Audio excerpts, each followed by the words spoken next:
Hi all, evening, good evening. So we are going to start soon. Maybe if you are going to join this session, so maybe you can sit down.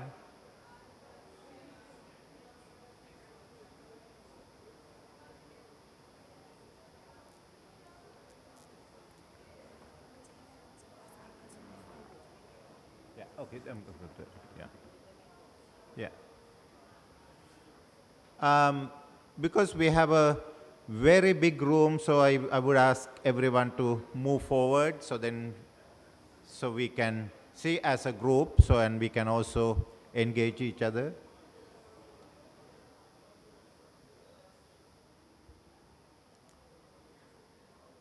And if you want to have the interpretation, we don't have the interpretation equipments, but so we can provide interpretation if you gather in just one corner. Please let us know.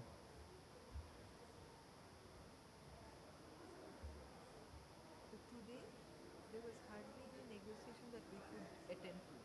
Okay. It's all minister. Okay. Yeah. At the end of the meeting. If we had offered sandwiches and coffees, we would say.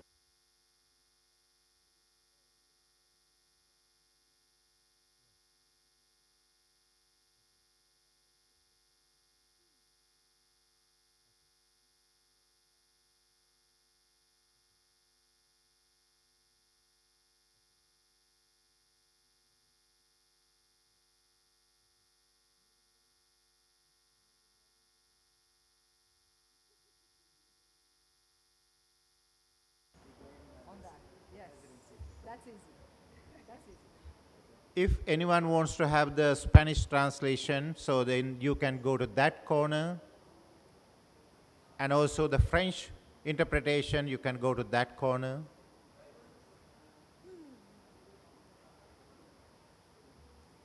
With the little black chair, so you can have that interpretation.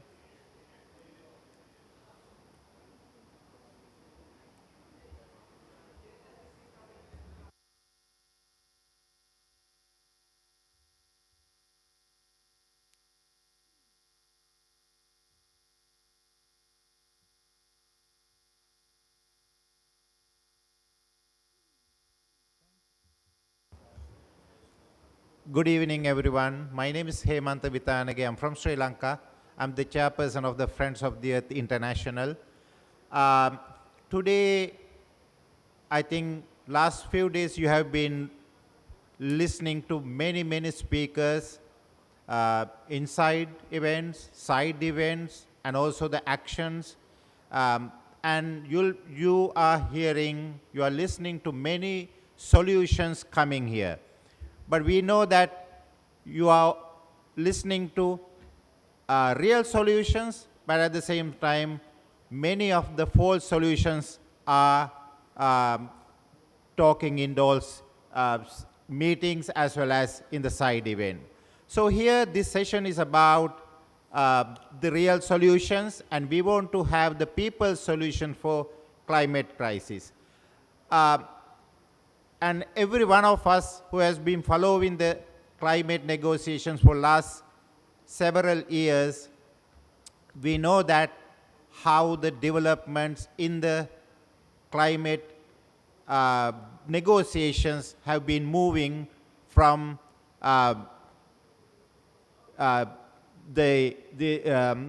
moving from the temperature rise and to the various solutions, and including the false solutions, including market business opportunities for many other people, and also the geoengineering, and also various kind of other market mechanisms that they show us as the only solution. But unfortunately, we people in the ground, we are suffering at the moment, and the people, the local communities are suffering from the climate crisis happening all across the world. And especially certain countries are more vulnerable to climate crisis, but none of us are safe from this climate crisis. So when you talk about the climate solutions, we are talking about the energy sovereignty, we are talking about gender justice, we are talking about land rights, we are talking about food sovereignty, and many other solutions. But they are not the same kind of solutions you can hear from the private sector, corporations, and some of the developed country governments, and also especially those who are behind the businesses. And you, as we heard in number of times, that there are more than 600 fossil fuel advocates are in this conference. I think last year more than 500, this time more people, and they are just lobbying for another continuation of the fossil activities in the name of market mechanisms, in the name of the various false solutions, in the name of geoengineering. So today our speakers we have 4 speakers sitting here, and we have Celeste Smith, and she's coming from the National Farmers Union, and she's a founder, director of the Cultural Seeds, and she is coming from Canada. We have Amaru Torres, and he is from Nicaragua, and he's representing the Association of Rural Workers from Nicaragua. He's in the right side of me. And then we have Prince Chima Williams. He's a Goldman awardee, and he is the executive director of the Friends of the Earth Nigeria, and he's a lawyer, and we will listen to him later. Also, next to me, you have Syeda Rizwana Hasan. She's another Goldman awardee, and she is also representing Friends of the Earth Bangladesh Environmental Lawyers Association. To begin with this session, I would ask Celeste Smith to conduct a mystica and to bring all the souls with us, our ancestors and our spirits together in this forum, so then we can have a better understanding about how deep we are connected to the cultural resources, the culture in each of our communities. Celeste. Nyalgo. One thing that we found in the past days that we've been here is that our ancestors are not being called in enough. So we're going to call them in. They're here with us, we know that, but it's a very sterile place, this place. So we're going to bring some magic in, we're going to bring some things in that we all need. We're going to bring our ancestors in, and we're going to bring our minds together. In my culture, we start a meeting and we talk about how we're going to bring our minds together as one. We're all going to talk about something that's good. So I'm going to offer a song, and it's a song for the water, and it's in Mohawk. And please come along with me. You don't have to sing the words, obviously, but just know that what I'm calling to is the water, and I'm calling to our ancestors to protect the water, and also for all of us in this room to protect the water, and also everyone in this whole area to protect the water, and also everyone on the whole earth. So I'll begin.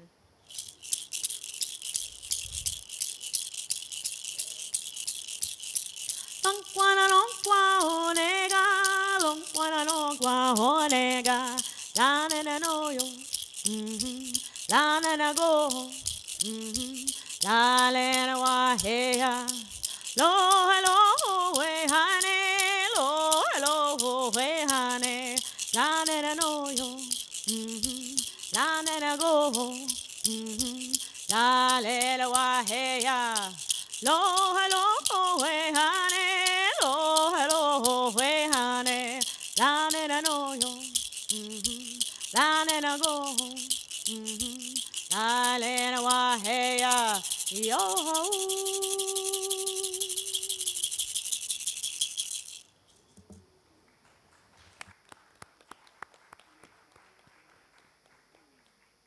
Thank you very much. And this session was put together by BELA, Bangladesh Environmental Lawyers Association, Center for Environmental Justice, and Korean Federation of Environmental Movement, and we also have Lavia Campesina here, and with the support of the Friends of the Earth International.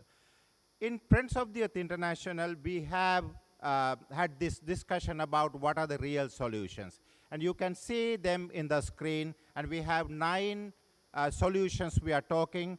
And the very first one we are talking about, the government must urgently begin the cooperate on a coordinated phase out of fossil fuel production, consumption with the equity at the core. We must accelerate the transformation towards a climate just world by transforming our energy systems. Third one, we demand that the inherent rights and sovereignty of indigenous people and human rights of peasants and local communities are granted and implemented. Fourth, we demand support for peasant agroecology, artisanal fishing, and support for the small farmers who still feed 70% of the people in our planet. Number 5, we demand a new economics for people and planet which value the care system and the reproduction of the life, recognizes our interdependence as human beings, and reorganize care and domestic work to be shared between men, women, and identified people and the state. Sixth, we are talking about reclaim the public sphere and political arena from the perspectives of economic, social, and gender justice, and ensure people's right to public service can be used to guarantee people's access to water, health, energy, and education, communication, transport, and food. To pay for these public services, we need fair, transparent, and redistributed tax systems. We demand binding rules on businesses, allowing us to rein back the power of the transnational corporation and provide victims with access to justice, compensation, and restoring of their livelihood, wherever corporate crimes occur. Number 8, government must build just recovery from the COVID-19 crisis on environmental, social, gender, racial, economic, and people-centered justice. Number 9, we are talking about demand climate just world that is free from patriarchy, white supremacy, and all systems of oppression, domination, and inequality. They are the broad kind of solutions we are talking. But when it goes to various localities, various local communities, they also engage with their various kind of diverse solutions to the climate change. Today, we are going to listen first to Amaru Torres, and he is going to share with us about his perspectives on the solutions to climate change. Amaru, floor is yours. Okay. Well, first of all, I want to thank you all for being here, taking in account that we have Lula and another panel at the same time, so thank you. I want to start to explain what Via Campesina is. I'm pretty sure most of you already know what Via Campesina is, but for those who doesn't know, Via Campesina is a social movement, and it's like a coalition of several organizations from all over the world. There are at least 180 organizations linked to Via Campesina from 81 countries, and we are representing 200 million peasants, small-scale farmers, fisher folks, indigenous people, landless workers from all over the world. So to start this panel, I just want to say that I was here in this COP last week and some days, like yesterday, watching some side events and panels, and I realized that people here is crazy about data. Everywhere they are talking about data. So, well, we also have some data to share, and well, we know that there are two systems, like two important food systems in the world. The agri-food system that is held by big corporations, so it's the industrial agri-food system, and the agri-food system that relies on peasants and small-scale farmers and indigenous people. So for those who are crazy about data, 43 to 57% of all greenhouse gas emissions come from the industrial agri-food system. So this is very important to try to achieve like real solutions. We need to understand that this system is not working. 90% of the world deforestation comes from this agri-food system, the industrial agri-food system. They are the one that cause 90% of all deforestation from all over the world. At the same time, as I was seeing in some panels before, they are taking into account the agri-food system right now in this COP. So there are different like percentages they are present. Like some people say that's 25% that agri-food system produce greenhouse gas emission. But I think they are not seeing the complete picture, from deforestation, from production, to all the chain that links to this system that is not working. So we have the production. This is very important to understand that the food that we are producing right now under this system is not the same as it was before Green Revolution. Like the food that we are producing right now have like half of the nutrients that they used to have before. So the production that relies on all these inputs, like all those chemicals that are also unhealthy for us, is also like producing a lot of the greenhouse gas emissions. Of course, transportation, refrigeration, packaging, retailing, consumption, and the waste, because this system is not built to feed the people. This is built for profit, for commodities. Yesterday, I was in one panel that the FAO was saying that we have like 150 million people more that are right now under hunger, that are like food insecurity. So how is it possible that in a system that is built to produce more, that we are like, year with year adding more people to the list of food insecurity? We never produce more food than before than right now. But how is it possible that with all this food, we are not able to even feed the hunger of the people? There are starvation all over the world. Like 1,000,000 people are suffering from hunger. How is this possible under this system that is created to produce more and more and more? So understanding this, we have to be sure that it's people solution that are really the real solutions. On the other side, with the small-scale food system that relies on agroecology, relies on the people, farmers, indigenous people, peasants, we understand that with only 25 to 30% of the land available to produce food in the world, we are providing at least 70% of the food that at the end comes to our tables. So in this system that has 70% of the productive lands of the world, they are only capable to provide us with 30% of the food that we're eating. Because this is not food to feed the people, this is just to profit. So I just want to quote Albert Einstein. Like he once said that we cannot solve our problem with the same level of thinking that we used to create them. But this is what is happening at the COP. We are using the same thinking that relying on markets, on dependency. So it's not possible that we achieve a solution in these COPs if they are trying to minimize consequences of the crisis that was created on this industrialized system. It's not possible. We need different solutions. We need a different type of thinking, and we can only achieve that thinking relying on the ancient knowledge that comes from indigenous people, from peasants, because the peasants also hold ancient knowledge in how to produce food. We in Latin America, in my country, Nicaragua, we create these YALAs, which are agroecological institutes. This is the seed that we are providing to change and cool the planet. Because for these institutions that are created for education, from farmer to farmer, we are helping the farmers not to learn a new knowledge, just to remember what they used to do before the Green Revolution changed and market changed the way that we produce, the way that we feed the planet. So that's why we said food sovereignty cools the planet.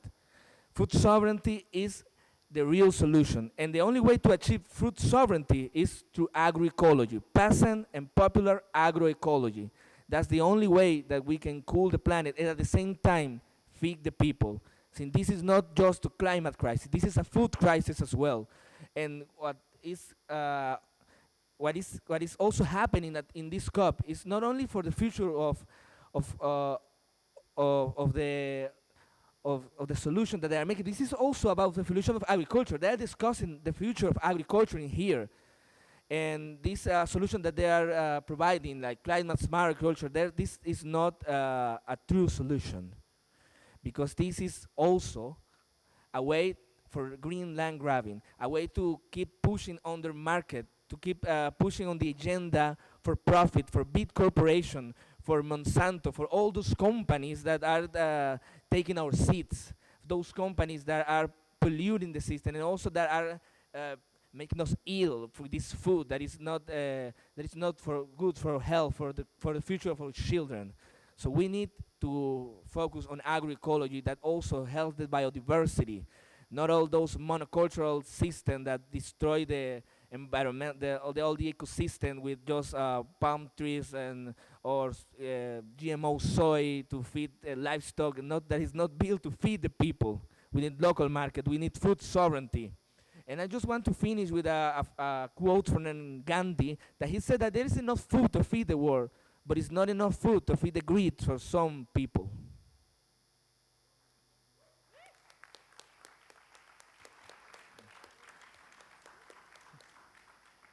Thank you, Amaru.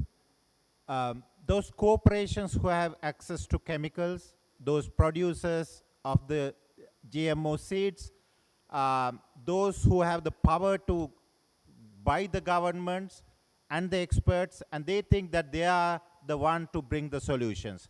But Amaru explained that the ancient traditional culture of seeds and the traditional understanding about how you deal with the soil, and all these information are with the people, and at the moment 70% of the food production comes from the small farmers. Now let's go and listen to our next speaker, and she's Celeste Smith, and she's a founder and director of the Cultural Seeds, and she's coming from Canada. And she has a PowerPoint presentation. We will help with that, and she's going to speak now. Thank you.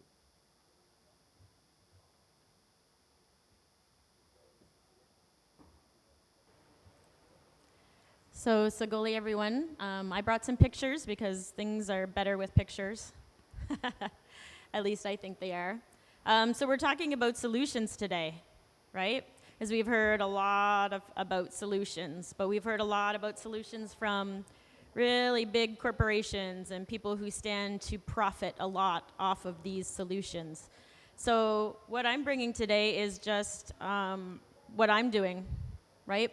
My culture encourages us to use our gifts, and to use our gifts to help our people, and to use our gifts to help the world around us. So it's a small thing, but I encourage all of you to do that. Use your gifts and use those in any way you can. So this is just, like I said, a small example of what I'm doing. But I hope that this brings some inspiration to some of you to do this. I'm a seed keeper. I'm Oneida. I come from 6 nations of the Grand River Territory in Canada, so-called Canada. And what I'm doing is I'm building a place for this to happen. So if we can go to the next slide. So I live by this, by Leanne Simpson, one of our wonderful Indigenous people from so-called Canada. We can't just name our oppression, we must create the solution. So I'm old enough that I'm done just complaining about it. I'm now at the point where I just want to do something about it. So next slide, please. So what our collective call to action is, from me to you, is we can and must return to our traditional ecological knowledge, and this includes traditional agriculture. Next slide, please. So the problem for us in our communities is that we had that taken away from us. We had colonization, as everyone knows. North America, everywhere was colonized, but for us, 500 years ago, it started a long slide into assimilation for my people. And now we're crawling out of that assimilation. And so in the time before, the women were the ones that held the land. The women were the ones that held the seeds. We held those things as we did our own children. We held those seeds. And so what we need to do is we need to lead ourselves out of this because very few of us now actually have that knowledge left. Next slide, please. So the solution is to reestablish the connection between our land, our food, and ourselves. Next slide, please. So our idea is an agriculture rematriation project. So it's rooted in ancestral knowledge where Indigenous women and gender diverse people will revive our foodways. So by living off the land, or living in the land and living the way we used to. So we're going to respond to centuries of colonial degradation by doing our traditional things. Next slide, please. So this is an artist's rendering of what we're going to look like. Our people have a holistic way of living at the earth, which means that ceremony, which means that all of these things are incorporated into our lives. So this is a rendition of what our ceremony space is going to look like. Next one, please. This is what we envision our greenhouses to look like. In there, we have something you would recognize as a milpas. So, not monocultures, right? But polycultures, biodiversity. Indigenous science is biodiversity, right? It's all of the plants living together, working together, and being together, just like a community, just like our own communities. If we don't have land like this, we don't have a biodiverse place. It's Biodiversity Day. Let's talk about this. Why don't we have biodiversity in our agriculture system? Perhaps that's why we don't have a successful agriculture system. We need to think about these things. Next slide, please. So this again is some tiered gardens looking at some of our herbs and things, gathering spaces that are open, welcome to everyone. We have drying areas, planting beds, and this is just something that we've been talking, we're working towards this. This is not built yet. This is aspirational. Next. So our idea is very big, but we're not just going to address things like handing out food, which is what the government's been doing for centuries. Just give us food, right? Just give us bags of flour, bags of sugar, and you can deal with this on your own. No, we need access to land. We need access to our traditional knowledge. We need to do these things which amount to true food justice. So, as most of our communities have been assimilated, we need to lead ourselves back from this place where we've ended up, not through our own movement, but through others, right? So we must lead ourselves back. Next slide, please. This is what the whole project is going to look like. Hopefully, in the future, we're moving towards it. Again, like I said, this can happen in every community. We can do this. And like my comrade said in the last session we were at, we're not relying on the government to do this. We're not relying on colonial band councils or anything that has been imposed on us. This is a community effort just led by myself. And other people are coming. So this can happen. We can all do this. This is not something that I want to be unique. I want this to be in every community all over the world. This is how we solve the food crisis. This is how we retain our food sovereignty, is taking back that power, right? They've taken it from us. We're going to take it back by doing this. Next slide, please. So we base this on culture. So we make sure that this is a decolonized process, right? So it's women-led. It's based on our TEK, which is ecology, 7 generations thinking, biodiversity. These things are all embedded into everything that we do. Our relationships based on our treaty making, how we did things back before colonization. It's based on justice, solidarity, sovereignty, advocacy, action. It's decolonizing everything that we do, our governance, our structures, our leadership styles. And again, 100% leadership, always women-led, because the women are the ones that hold the seeds. The women are the ones that hold the land, and we must return to that. In that way, we can become healed ourselves. Next slide, please. So obviously, like I said, what is a dream?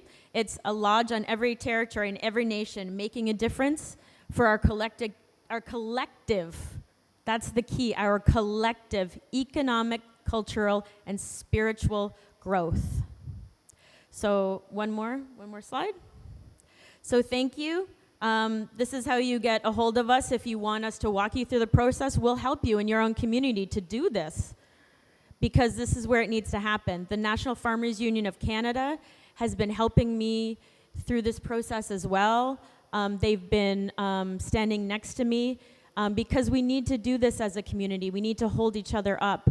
And this is how we move through move to food sovereignty. But again, not the entire solution, but perhaps a way for some of us to do this. So, Nyongo, thank you so much.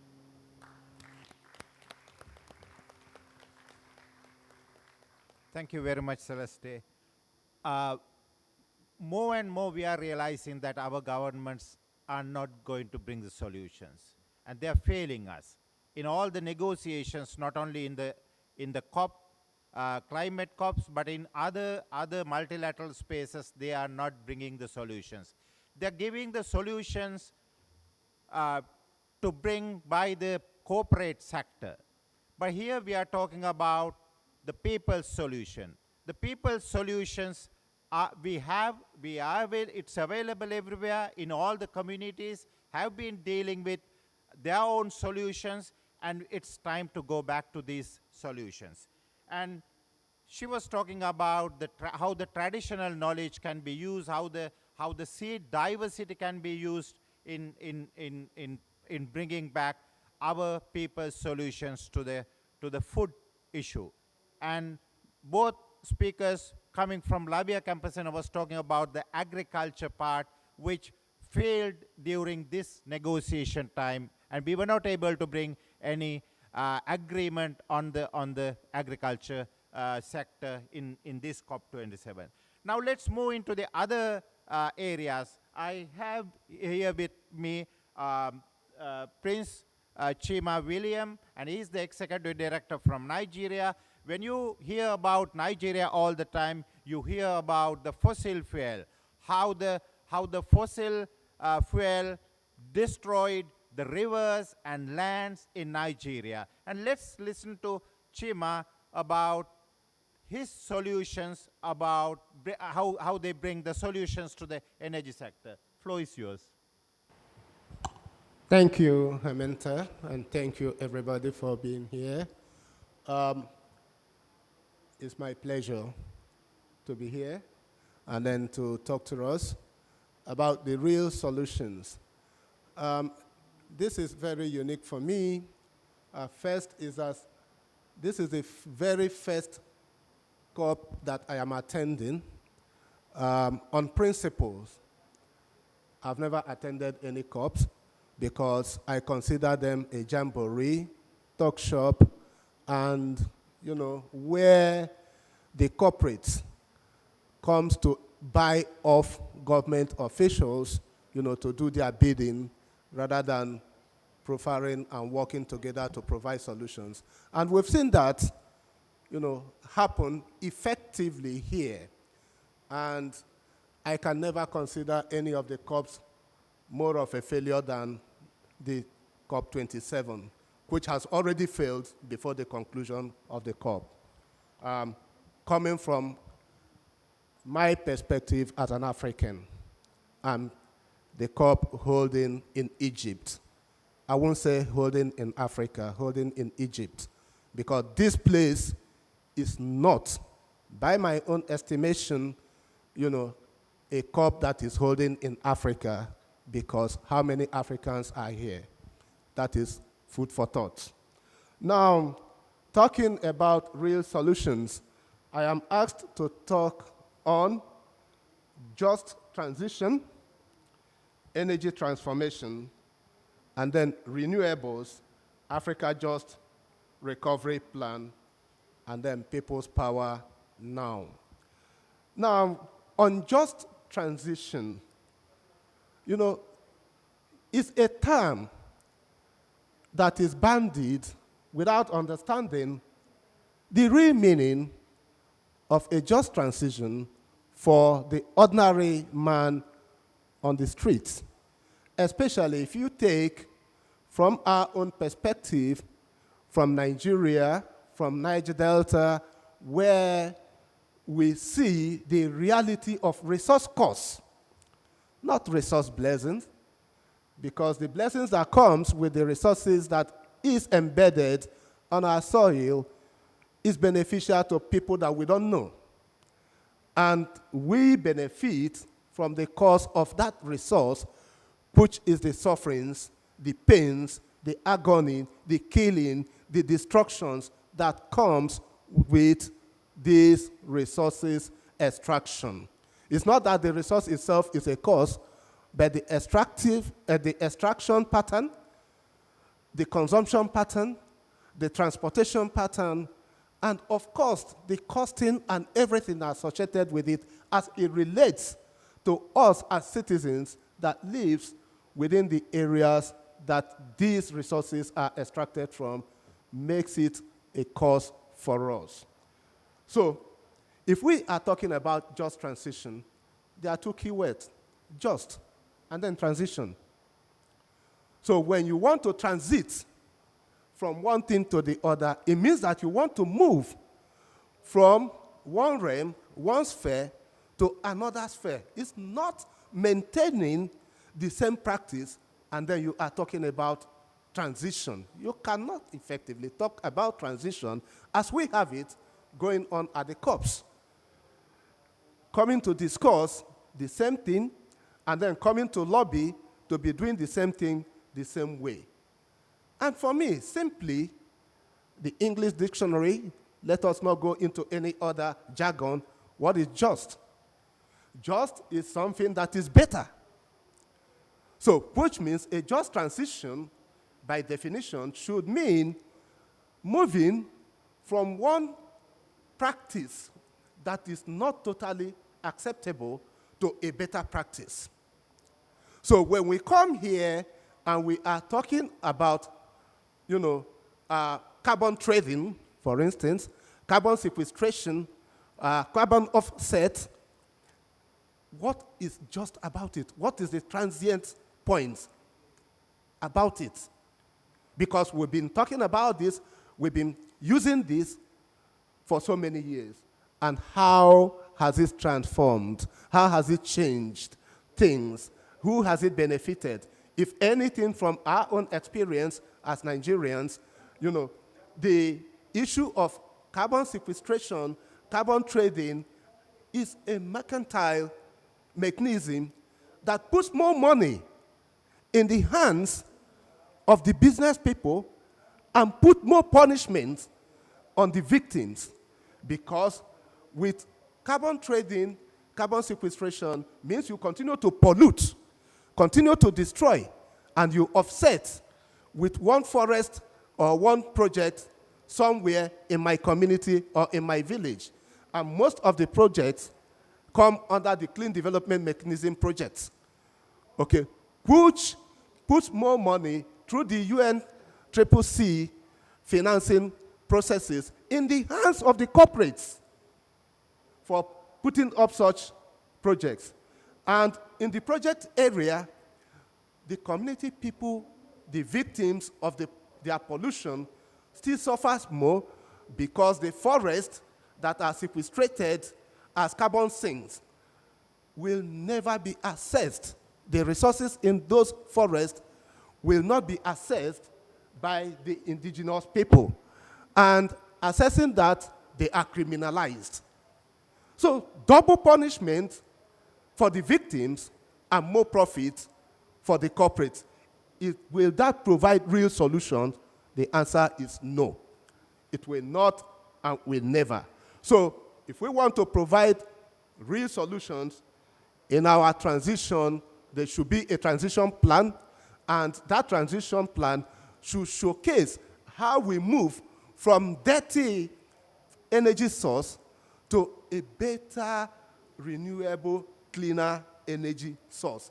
And there should be a plan towards that with milestones to measure impacts and results. It's not just bandying the words. Okay, so these are things that need to be put in place for us to talk about, just transition. Now, I move to the next sub-issue that I'm assigned to talk on, energy transformation. The whole gamut of the Conference of Parties is for us to discuss and find means of nipping on board the issue of energy, its tapping, and its usage, to bring about reduction in the practices or addressing from the roots the practices that leads to exacerbation of climate change impacts.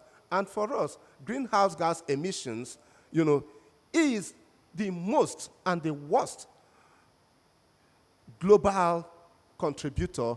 Of course, we know that recently there is the drive for methane, which is worse than greenhouse gas emissions.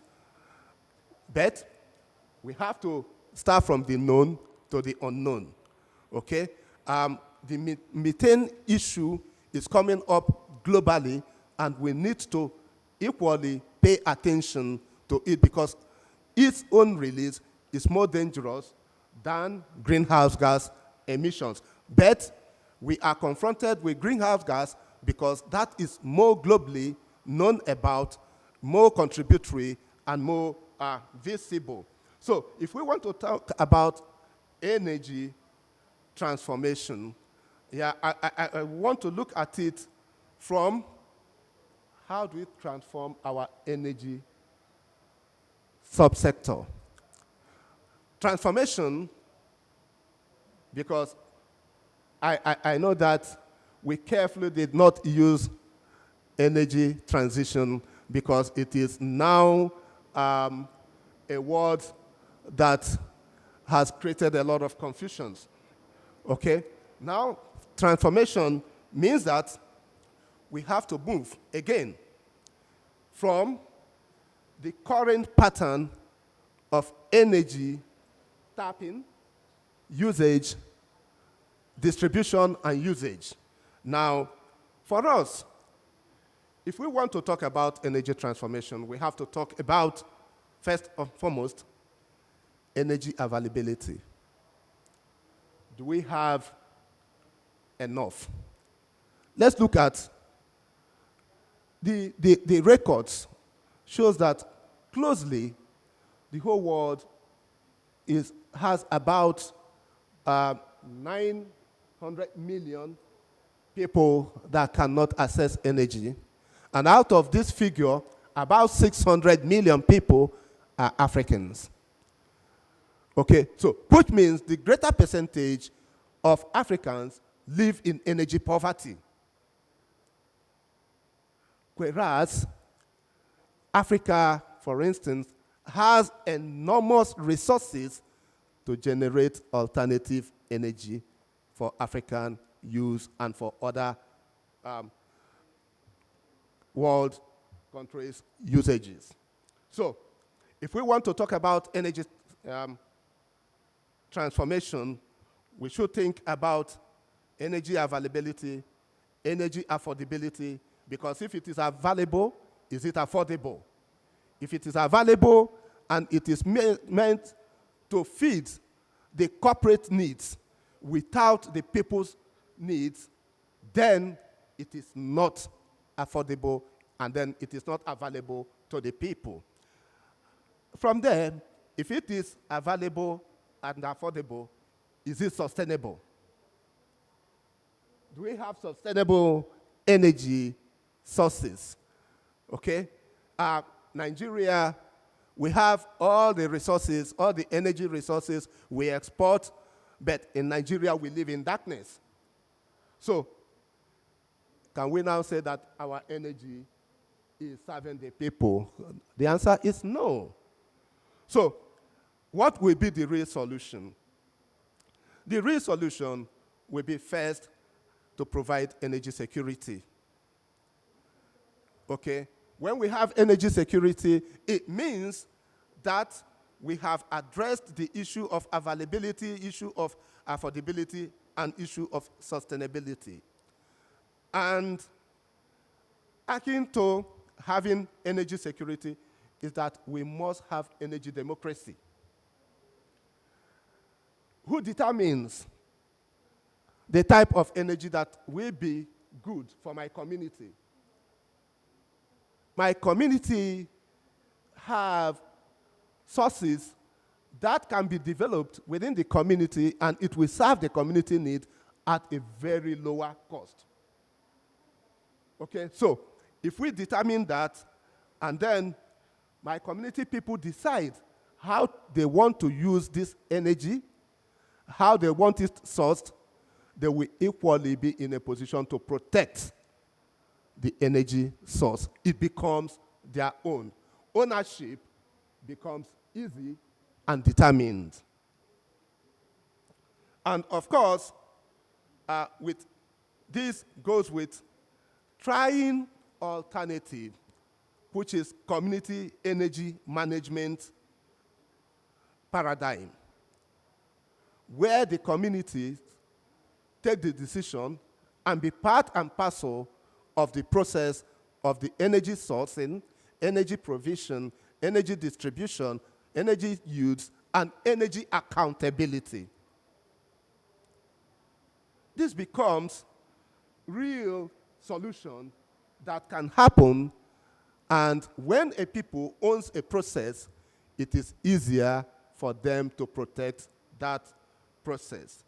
Okay, so in this, can the world look at sort of a paradigm shift from where the corporates set the standards to where the people set the standards, and we have a bottom-top approach in our energy drive rather than top-bottom. Now, this brings me finally to the last, renewables. And of course, we all know it. There is no community in this world that does not have one form of natural gift or the other that can help their energy needs. It's galvanizing those pockets of, natural gifts and resources that can create the pathway to renewable energy sources. Now, there is no one fit-it-all answer to renewables. Some have solar, some have wind, some have, small hydro that can be used if developed, rather than depending on fossil fuel, coal, tar sands, as sources. And of course, the US is fracking, destroying the rock and sedimentary systems. And in the future, we all are going to suffer the impacts, just as we are suffering the impacts of climate change due to unmitigated greenhouse gas emissions releases that has, created problems for the Mother Nature circling itself. And we see all the hurricanes, all the Katrinas, all the floodings that are happening, which have shown that technology, money, power cannot stand the fury of Mother Earth when it is unleashed. So, in this, we must drive to give back power to the people, because it is only when the people live in harmony with nature that all of us will enjoy Mother Earth. Thank you very much for the opportunity.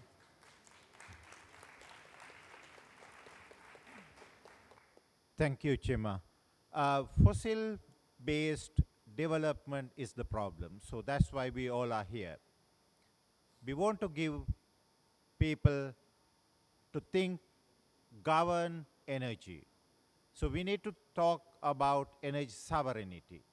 It's not only the energy security, but energy sovereignty. We have solutions that if the people have the control over their own energy. It's not by the corporations, but the corporations are continue to try to keep the energy control in their hands, and certain governments are trying to do the same thing. And we know what is happening in Russia when they're attacking Ukraine, when they're attacking some of the oil-rich countries. The energy corporations are the one behind all this control. So we cannot let them to control the whole world because they own the energy resources. Okay, thank you. Right. Let's go to the next speaker, and my next speaker is Syeda Rizwana Hasan. She's the Executive Director from Bangladesh Environmental Lawyers Association, and she's a lawyer. Of course, Rizwana is more talking on the forest-related issues, because forest is a solution, and if you don't have the control over the forest, then you are again in trouble. So, and let's listen to Rizwana first about her solutions to the land, to the forest, and to the climate crisis we are facing at the moment. Thank you, Chair. A lawyer never solves a problem. The job of a lawyer is to create problems so that people come to them for solutions time and again. See, I actually sketched a very broad map of some of the community-led solutions that are in practice there in Bangladesh, that are being destroyed by the national government and their corporate allies, and also to shed light on whether there is prospect in platforms like this, in global negotiations like this, to reassert the values of those solutions and get them recognition so that at the global level and at the local level, at the national level, these are taken as real solutions to problems. Let me first talk about, in very brief, the role of the farmers in Bangladesh. 16 million farmers in Bangladesh have conserved or did conserve 20,000 rice varieties. And they had their own seed banks in which they preserved this. In times of crisis, they would share this with co-farmers. And some of the varieties that the farmers have preserved are really high value varieties, in the sense that their nutritional value, their health protection value, their medicinal value is of unparalleled value. So these varieties are really useful when we are facing this climate crisis, because based on what they have, there have been improvements done by the farmers themselves, which have made the varieties salinity resistant, drought resistant. Moving back to the sector of forest, in the hilly areas of Bangladesh where the indigenous people live, we in Bangladesh are not allowed by the government to use the term indigenous community. We have to say tribal. But we don't necessarily accept the government version. We continue calling them indigenous people. In those hill tracts areas, they have a system called village forest management. And they have their own traditional way of protecting the forest, from where they get their food, they get medicinal plants, they get their fuel. There is a indigenous community in Bangladesh which even in 2022 gets 98% of its primary medicine supply from the herbs of the forest that they nurture. So we perhaps do not need to replace this village forest model with a model like the Red and Red Plus. Coming down to water management, the coastal areas of Bangladesh do have water scarcity, and it is aggravating with climate change. There, people have come to form communities. They are protecting ponds, and they do water rationing. They also have rainwater harvesting system, which are being managed by the community members themselves. And there is rationing, and there is monitoring, there is distribution done by the community members themselves. Communities have also come up with solutions for desalination of saline water in the coastal areas, which has become a serious problem with climate change problems aggravating.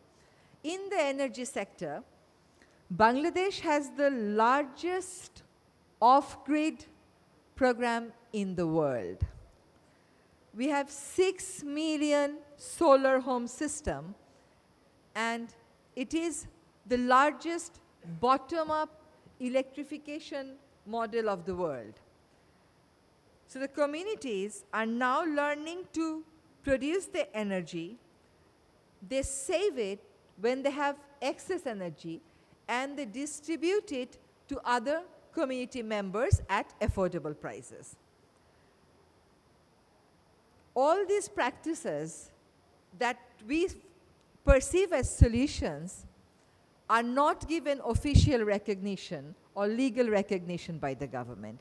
Instead, the government is coming up with laws that will limit the community's role in the management of natural resources, in accessing natural resources, and in controlling properties.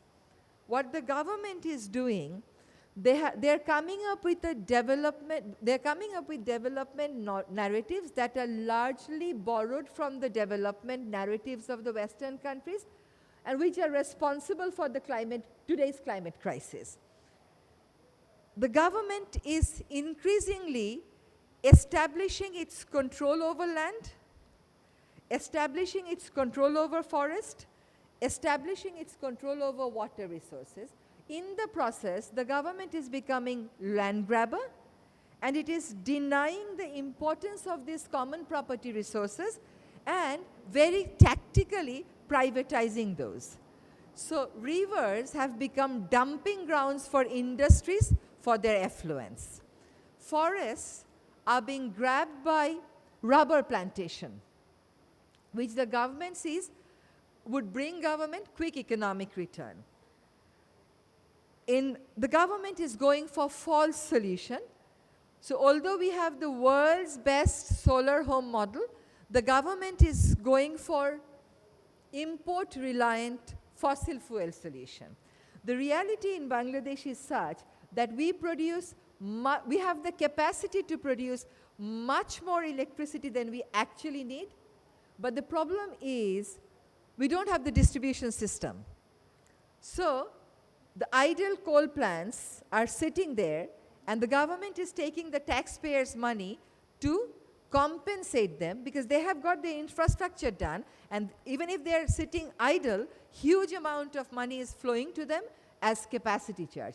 And the capacity charge that is being paid by the government to this idle fossil fuel power generation system is equal to the amount of money that the Ministry of Environment, Forest and Climate Change gets as its annual budget. So you see how the government prioritizes the use of public money. There we are going very badly wrong. Because of government's increased control and because of government's favorable policies, agricultural corporations have entered the market of Bangladesh. So we had 20,000 different varieties. It has come down to 6,000. We all have seen how the government of India has tried to address the farmers' movement when they wanted the government to strike down a law that would allow the corporations to take control over the agriculture market. In the process, 700 farmers got killed before the law was scrapped, and that's the reality across South Asia. In the forest, large part of it has been subjected to commercial plantation, and as I said, energy is a total catastrophe in Bangladesh. So we have, on one hand, community-led solutions that could have scaled up with supportive public policies. And it is true that even if the government does not come forward, you can solve your problems. But the fact remains that I am a taxpayer, and it is my money that is going for the wrong cause, and I have every right to demand that the money is actually used at the national level for the real solutions and for the community-led, and for scaling up the community-led solutions. I think it's important that we demand recognition of the right of the community over natural resources. We demand, as the Convention on Biological Diversity has already required the state parties to respect traditional knowledges, we demand that the national legal regimes are developed in the way that the traditional knowledges are recorded, respected, and taken into consideration when climate solutions are being planned. It is very important for a country like Bangladesh to demand more money in the form of loss and damage, because this year alone, only one part of a small country like Bangladesh got flooded, and we have seen 3 million people being internally displaced. So when we talk about climate justice from the standpoint of Bangladesh, we see adding or giving a positive narrative to the climate migrants is an absolute must. Of course, we need additional money. We don't need climate debt anymore. And we need this money because the communities who are already poor financially and who are faced with this extreme climate events are just getting 1 cent per day. 1 cent per day as adaptation support. How much can you do with this 1 cent? So we definitely need more money to help the community withstand the attacks of the extreme climate events. It is very important that we call for complete transition in the energy sector, no more funding for fossil fuel, instead doubling money for the renewable sector. When the communities and the CSOs and the NGOs raise voice against the faulty solution path chosen by the government, we are often resisted with attacks. And we are seeing more and more false cases being filed against the environmental human rights defenders. They are being attacked, they are forced to leave the country. In extreme cases, they are being killed. So I think we should also demand that the global community addresses the protection needs of the environmental human rights defender, and that there be a legal order at the global level so that the environmental justice advocates are protected. Thank you very much.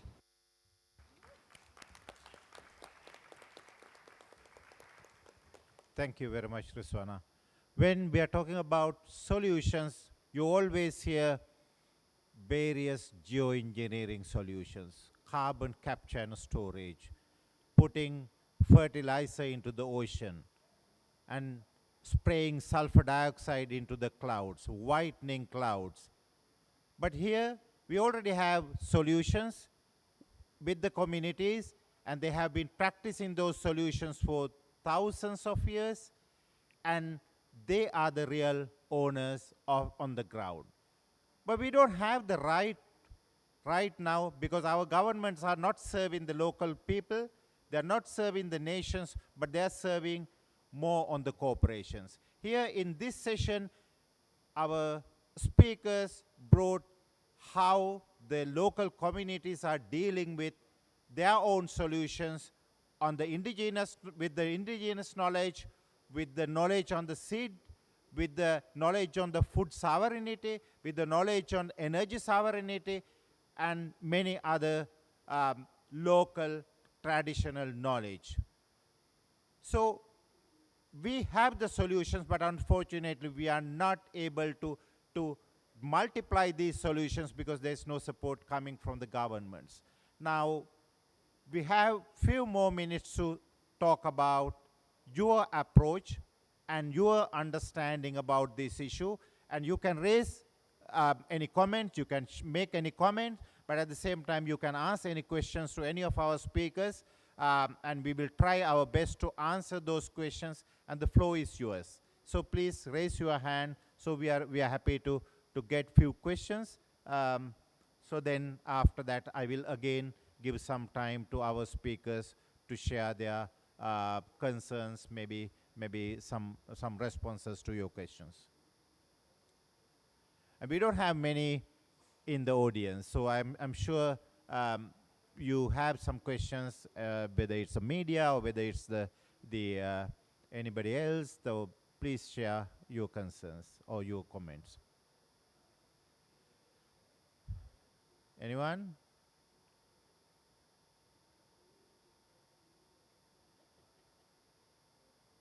I just want to give the audience first chance.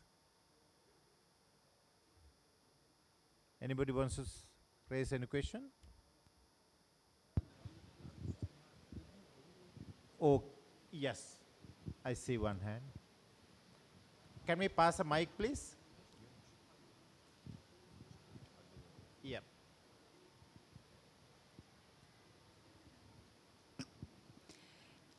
Yeah, thank you all so much. It was really awesome to be able to learn from you, and I actually wish this room was more packed because I think these are the message that actually need to be getting to negotiators, so thank you for bringing them nonetheless. I guess my question is, you had talked a little bit at the end about just energy transition, and I've been in a lot of spaces recently that I've sort of acknowledge what you've said. I think that this is being really greenwashed and it's being used as a tool against the very people who have been pushing it the entire time.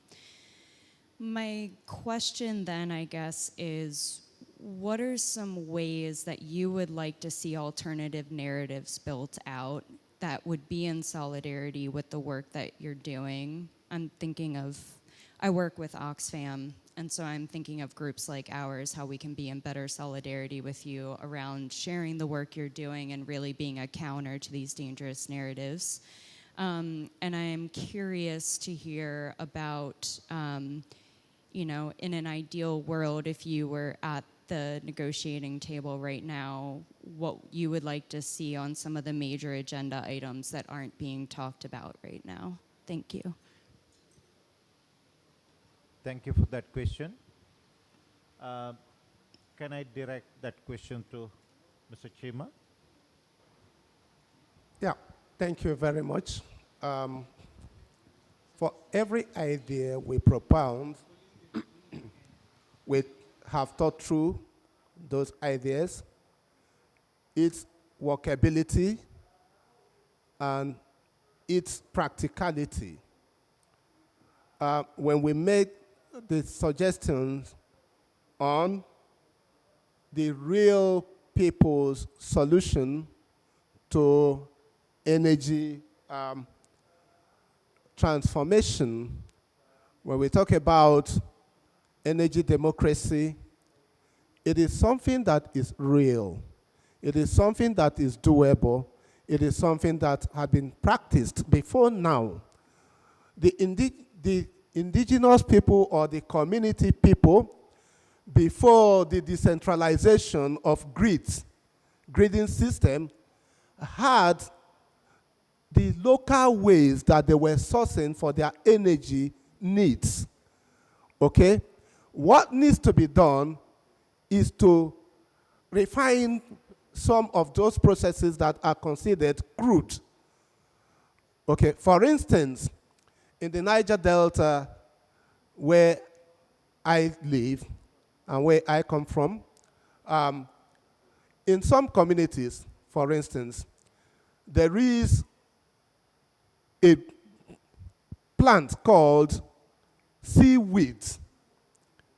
Seaweed, science have shown, can be gathered and refined to produce energy. So, and that seaweed is constituting nuisance because it blocks the waterways and makes, access to the creeks and the waterways difficult for boats, that the people traditionally use to access some of their farmlands and fishing ports. So if you gather those seaweeds, for instance, and refine it, put a plant within the community that sequestrates those with and sucks out the chemical component in it, transform it to energy, it provides energy for the small community within its reach, and at the same time clears off the waterway and makes it accessible for the people, providing cheaper available energy to the people and making their environment better and easier for them to access. So it will be a compound solution and make provisions that ordinarily the national gridding system, which makes energy not to get to their community in the first instance, would have been solved. So it's a practical thing. And then if I was sitting at the negotiation table, what will I be advocating and what will I want to see happen? Now, first is that I will want us to be at the negotiating table as equal partners. That is not happening right now. Some think that they own the process more than others. Some think that they have the money, so they dictate the pace and the tone of the negotiation. They set the standards. They determine which topics should be discussed and which ones should not be discussed. And that is why we've seen that even the most powerful interest that the African leaders had expounded, which is the loss and damage, that they brought to the table, have been thrown through the windows to next COP. Okay? So, the one that will benefit the poor countries, the rich countries, and the corporates, because they are the ones that are going to pay for it, will not allow it to be on the table. So if I were there, sitting there, I would have insisted that it must be on the table or there is no discussion. That would have been my number one demand. And then, of course, I would also, following that, ask that everything that have to do with market solution cannot provide any solution and should be thrown out of the window. It shouldn't even be shifted to next COP, but should be jettisoned. And then, based on that, we can now begin to talk about the real solutions, which is what Conference of Parties is supposed to provide. Real solutions that will nip them at the bud. And what will be the real solutions? We should be looking at the issues of adaptation, issue of mitigation, and issue of remediation. Because remediation, nobody talks about it. And how can you do adaptation and mitigation, when you don't talk about remediation? It means that you want to continue to do the wrong things and then continue to push the people to adapt to continue to suffer. And that cannot provide any real solution anytime soon. Thank you very much. Thank you very much, Shima. Do we have any questions? Any more questions? Yes, please. Can we pass the mic, please?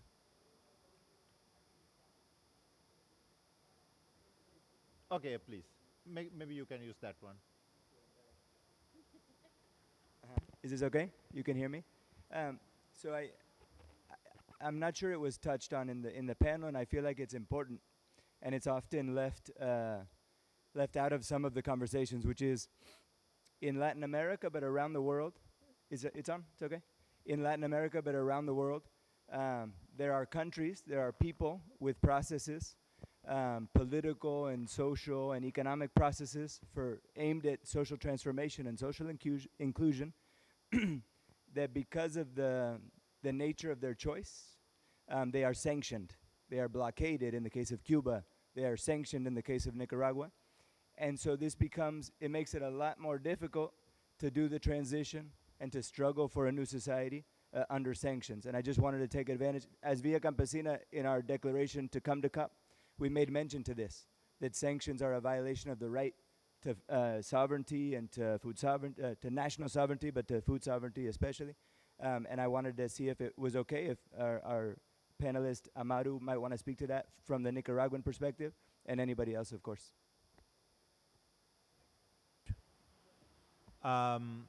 Sure. Before we go to that discussion, so is there any other question, or otherwise we have some 10 minutes more, so maybe I can go to the panel again. All right. Okay, let me start with the next round, maybe 2 to 3 minutes for each of the panelists and responding to that question as well. Maybe Amaru, you can start. Okay, yeah. Yeah, okay. So as final remarks, when I saw the panel, like people solution, of course we are working on the solution from the ground directly. I mean, we are working on agroecology.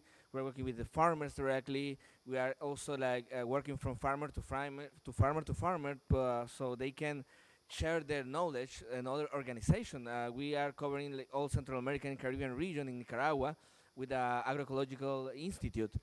But somehow I also think that we cannot only shift the responsibility towards the people, since while all those corporations and big companies are taking the decision, it will be very difficult to achieve our goals. For instance, I know that the vast majority of resources, energetic resources, goes directly to big corporations and to industrialized countries, and all the industrial system is taking more energy than like the whole majority of a big city, of the people of the city.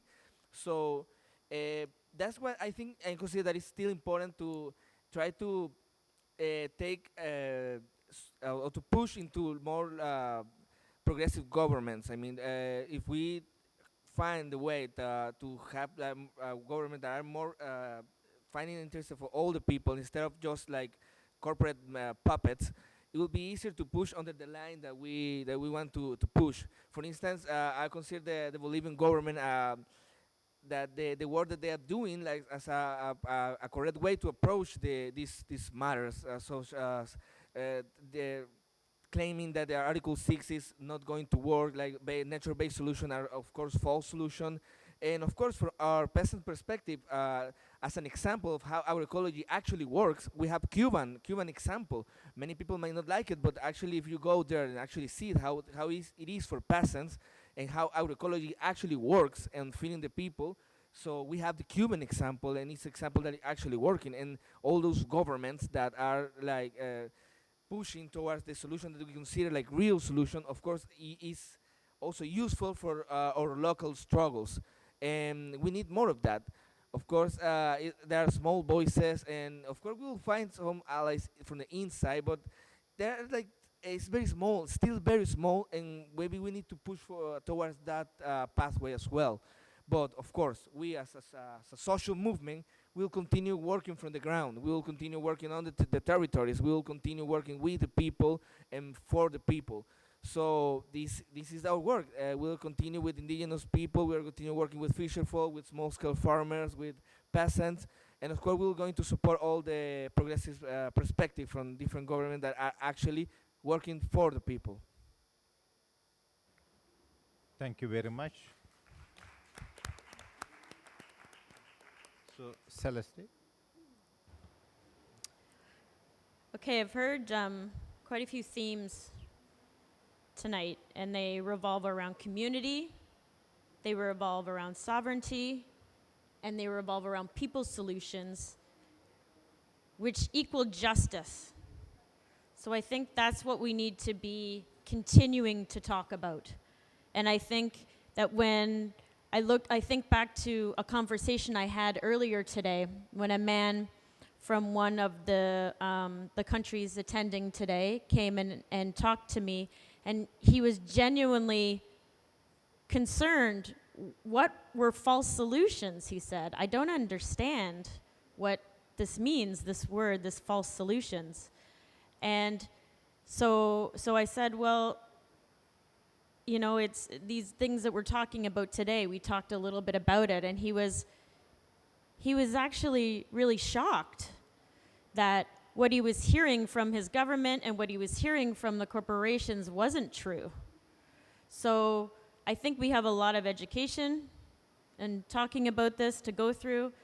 And I just told him, listen, a false solution, okay, here's a really easy way to figure out if something that your government is talking about is a false solution. Well, how can you tell? Well, first of all, if it doesn't include justice, then it's a false solution. Okay? So, and he was like, okay, yeah, well, that makes sense, because it doesn't include the people if it doesn't include justice. So when we talk about that, I just wanted to talk about the story that I had today, and also that I just wanted to always thank and give thanks is in the way of my people, for those of you that are here, and for those of you that have been listening today, and also all of you on the panel. I'm very blessed to be here today, so I want to just say Nyangoa for that, and I'll pass it over. Thank you. Rizwana, you have 3 minutes.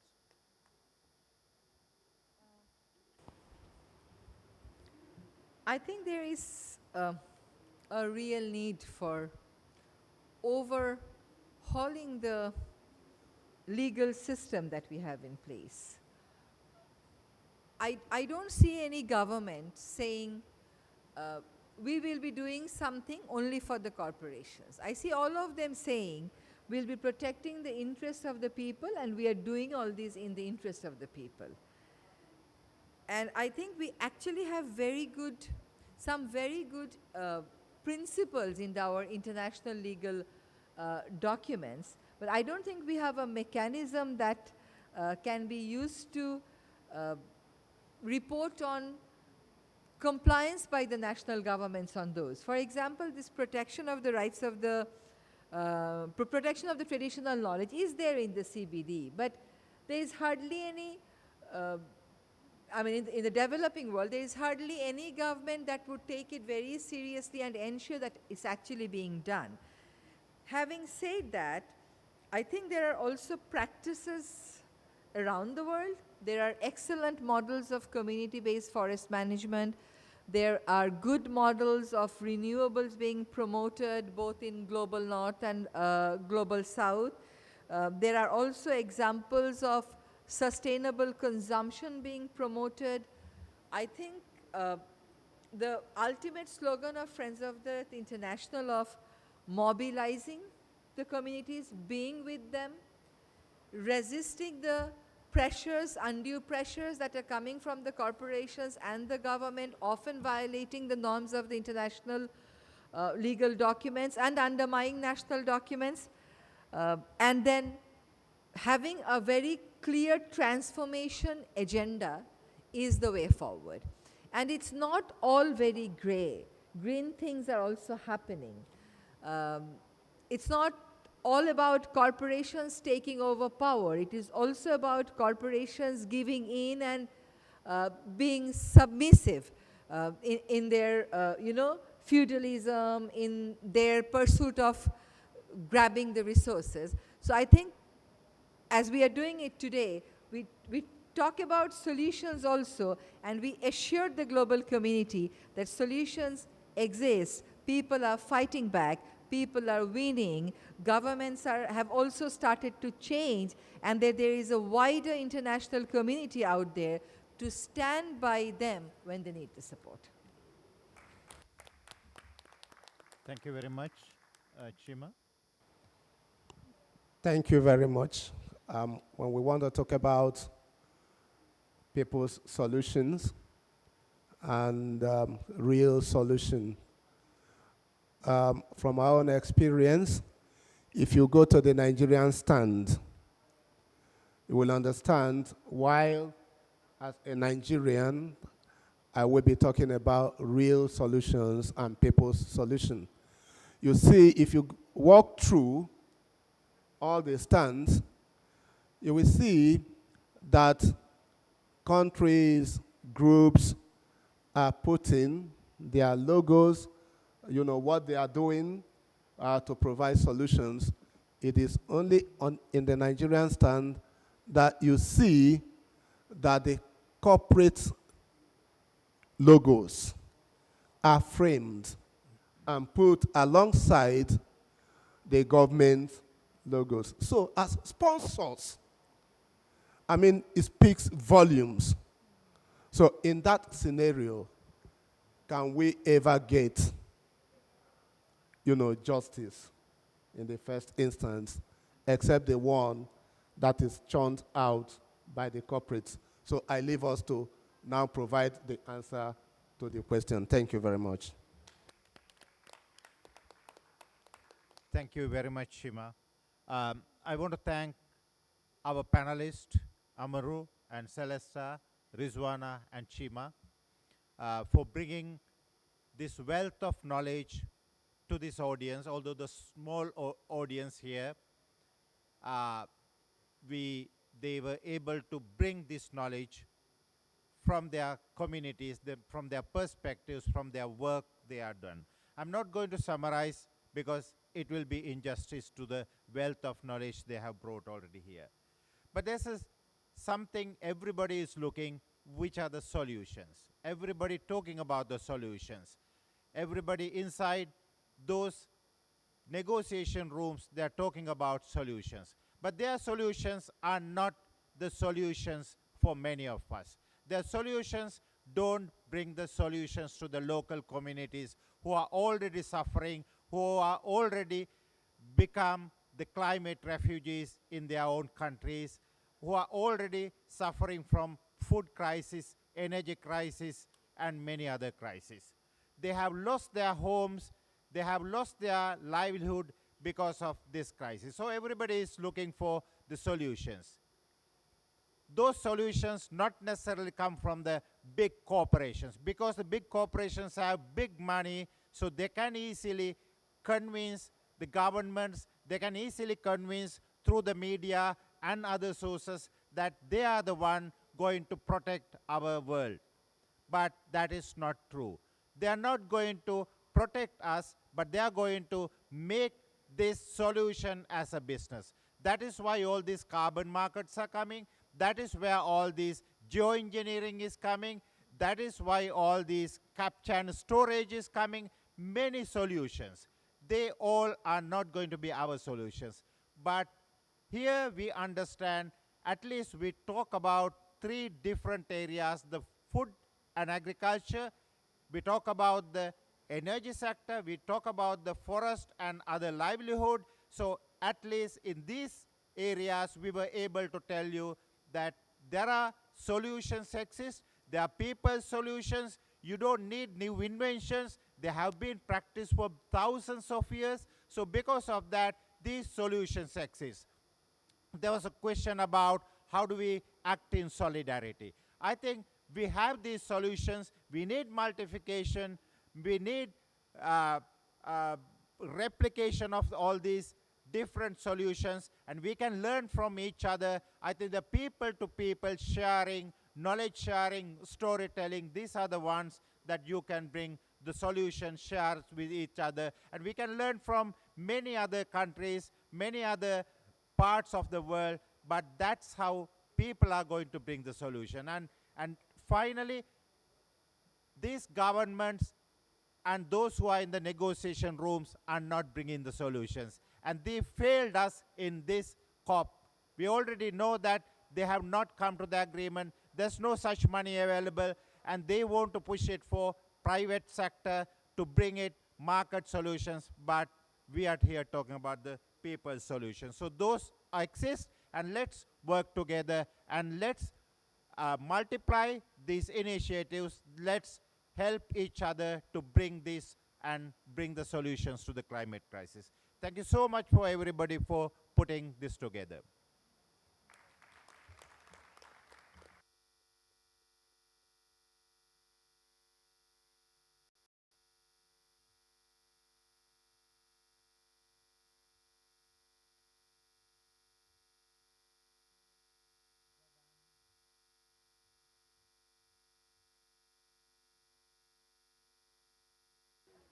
Just want to say one last thing. I encourage everyone to check UN Declaration on Peasant Rights that Via Campesina helped to push. So check it out.